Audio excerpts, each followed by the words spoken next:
Halo semuanya, balik lagi di channel Syaiwan 1167 di acara Polemik, Pojok Literasi Komik. Bareng aku Gamal, dan kali ini aku akan menceritakan komik karya Junji Ito yang berjudul Town of Tombstone.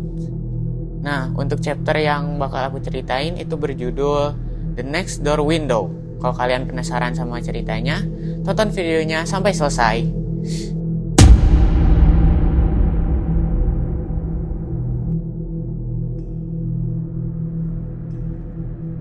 Ceritanya berawal dari sebuah keluarga yang memiliki anak bernama Hiroshi. Mereka baru saja membeli rumah tua di suatu kota. Dengan harga yang murah, mereka bertanya-tanya apakah rumah tersebut memiliki penghuninya.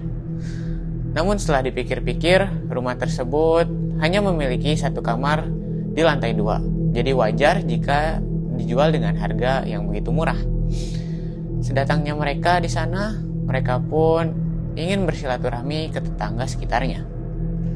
Mereka pun melihat ada satu rumah di sebelah kanan yang hanya memiliki satu jendela di rumah tersebut. Namun tanpa berpikir panjang, mereka pun langsung menekan bel dari rumah tersebut. Lalu setelah beberapa kali mereka menekan bel tersebut, tidak ada jawaban dari dalam rumah. Oleh karena itu, mereka langsung lanjut ke tetangga berikutnya. Lalu mereka pun disambut dengan baik oleh tetangga berikutnya, dan mereka pun memberi bingkisan sebagai tanda perkenalan di rumah barunya.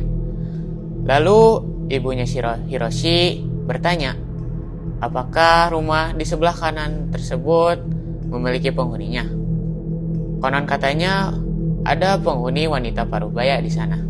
Namun, dia memang tidak pernah keluar dari rumahnya sama sekali. Singkat cerita, Hiroshi dan ibunya makan malam di rumahnya.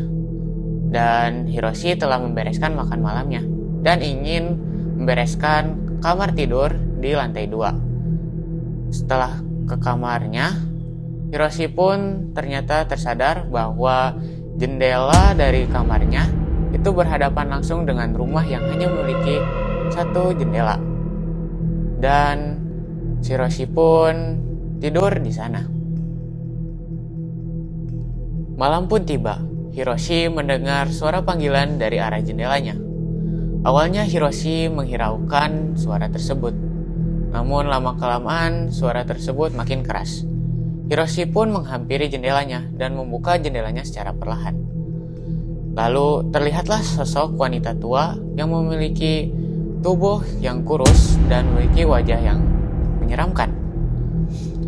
Lalu wanita tersebut mengajak Hiroshi untuk mendatangi rumahnya. Dia bilang dia tidak akan mengunci rumahnya saat dia ingin berkunjung. Namun Hiroshi pun menghiraukan hal tersebut dan menutup kembali jendelanya. Dan dia pikir itu hanyalah sebuah mimpi. Dan Hiroshi melanjutkan tidurnya. Besoknya, Hiroshi masih menganggap itu hanyalah mimpi, namun terlalu nyata untuk dikategorikan sebagai mimpi, dan terlalu menyeramkan jika dikategorikan sebagai kenyataan. Hiroshi sama sekali tidak mendengar apa yang dikatakan wanita tersebut. Dia sama sekali tidak mengecek apakah rumah tersebut dikunci atau tidak. Malam pun tiba. Hiroshi lagi-lagi dipanggil oleh wanita tua tersebut. Hiroshi pun menghampiri jendela dan membuka jendelanya.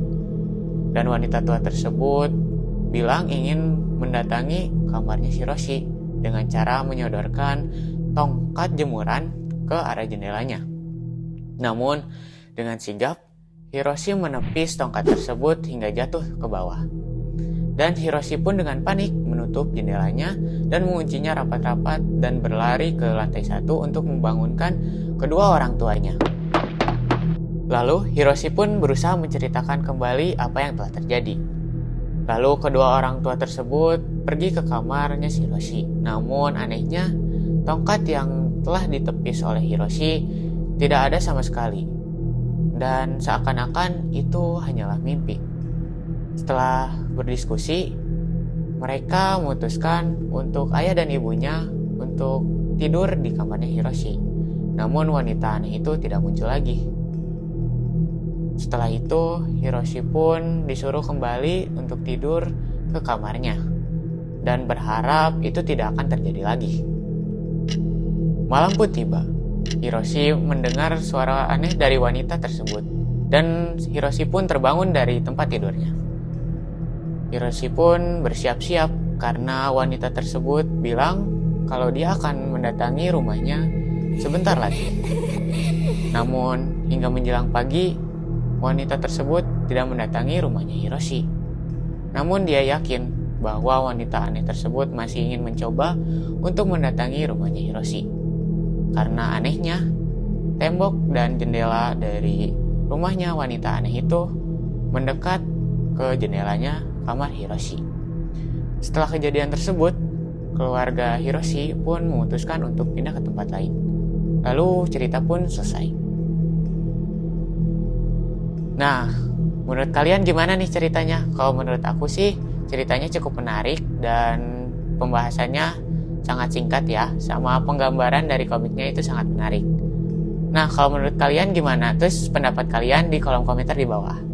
Nah, kalau kalian suka sama konten kayak gini, sampai jumpa lagi di acara Polemik Pojok Literasi Komik. Dadah!